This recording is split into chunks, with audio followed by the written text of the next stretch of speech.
साल था 1990, gulf war हम सबको पता है। इराक ने कुवैत को इन्वेड कर दिया।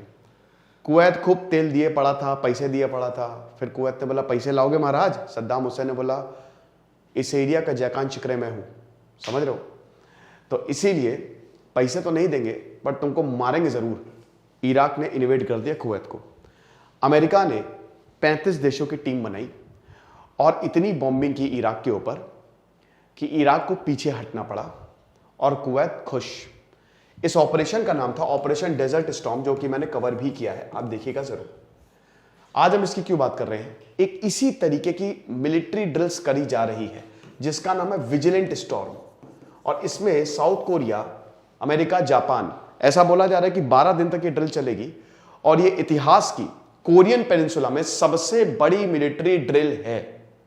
लेकिन इसकी वजह से नॉर्थ कोरिया ने बोला आ जाओ मैदान में, इतना बम मारेंगे कि सारा इलाका धुआं धुआं हो जाएगा, और टेंशन बहुत ज्यादा है। आशा करता हूं आप सब बहुत अच्छे होंगे। मेरा नाम है सिद्धांत अग्निहोत्री, स्टडी ग्लोस पे आपका बहुत बहुत स्वागत है। तो इस टॉपिक पे हम जरा नजर डालेंगे, लेकिन उससे पहले आप इस पर जरा नजर डाल लीजिए। हमने एक ऐसा कोर्स बनाया है जिससे आपको ज्योग्राफी याद हो जाएगी। जीपीएस मेथड हम इसको बोल रहे हैं। आपके राइट ब्रेन में सब कुछ छप जाएगा। तो देर किस बात की, ज्योग्राफी कूपन कोड यूज करिए। सिर्फ और सिर्फ 300 का ये कोर्स है। 6 नवंबर से क्लासेस जो है वो शुरू होंगी।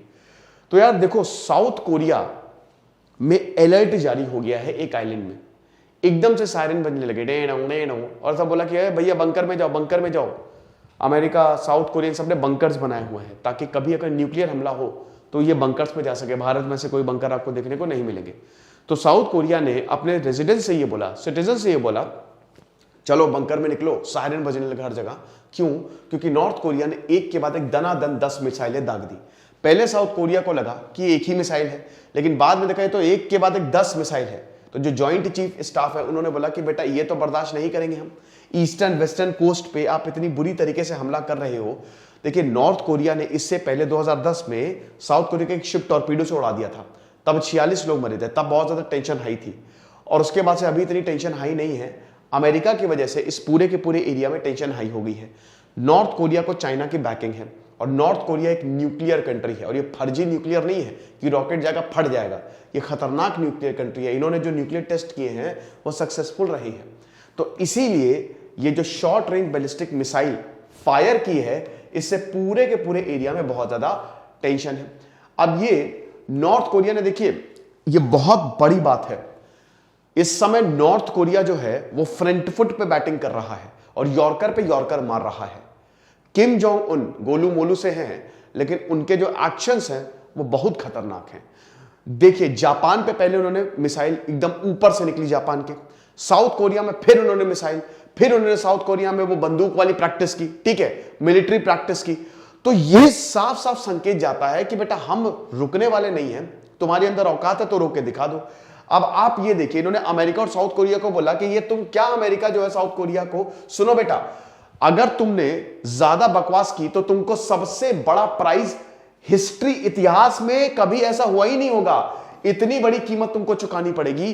पे the most horrible price in history. ये जो एस्केलेशन तुम करते जा रहे हो, नॉर्थ कोरिया ने साफ साफ ये बोल दिया है। साउथ कोरियन चीफ ने बोला कि हाँ बेटा, हमारी मिलिट्रीज को देख रही है, और तुमको जो हमारे कोस्टल एरियाज पे तुमने जो नॉर्दर्न लिमिट लाइन है, ठीक है, तो वहां पे हमारा बम मार रहे हो, और बेटा तुमको भी नहीं छोड़ेंगे। लेकिन नॉर्थ कोरिया ने क्लियर कर दिया है कि ये एस्केलेशन बढ़ाने का मतलब यही है कि हम बहुत बुरा हाल करेंगे तुम्हारा, ठीक है।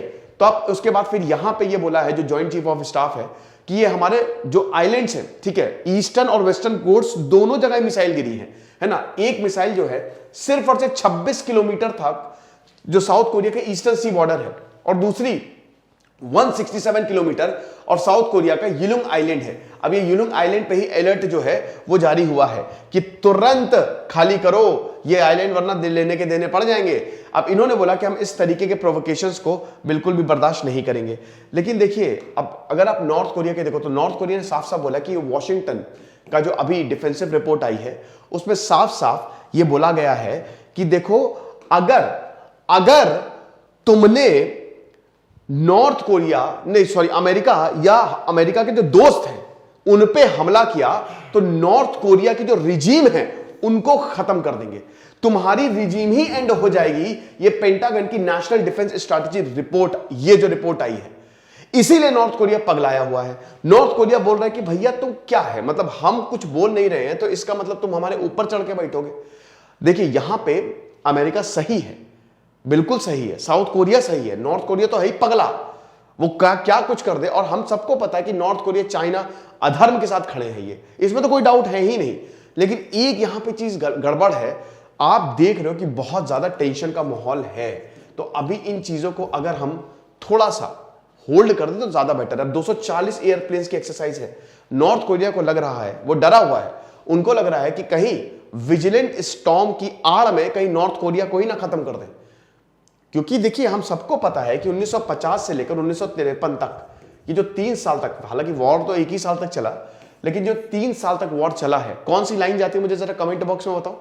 1953 में कौन सी लाइन बनी थी कि नॉर्थ कोरिया ये हो गया, साउथ कोरिया ये हो गया, चलो मुझे कमेंट बॉक्स में बताओ तुम। तो ये वाला जो वॉर चला है, इसमें क्या था, नॉर्थ कोरिया जो है ये पूरा कोरियन पेनिनसुला था। वर्ल्ड वॉर 2 के दौरान ये सब कुछ जापान के अंडर था। वर्ल्ड वॉर 2 के बाद हम देखते हैं कि कोरियन पेनिनसुला के लिए वॉर शुरू हो गई, तो नॉर्थ कोरिया को चाइना और रशिया सपोर्ट कर रहे थे। और पूरा का पूरा ये चाइना रशिया का इतना तगड़ा सपोर्ट था कि नॉर्थ कोरिया जो है वो पूरा नीचे तक आ गया, वहां पे जो रिबेल्स थे। ठीक है, बाद में फिर जब अमेरिका ने एंट्री मारी, तब आधा जो है वो साउथ कोरिया बन गया, आधा नॉर्थ कोरिया, साउथ वाला साउथ कोरिया, नॉर्थ वाला नॉर्थ कोरिया। आज साउथ कोरिया को अमेरिका का सपोर्ट है, कैपिटलिज्म है वहां पे, तो डेवलपमेंट काफी ज्यादा है।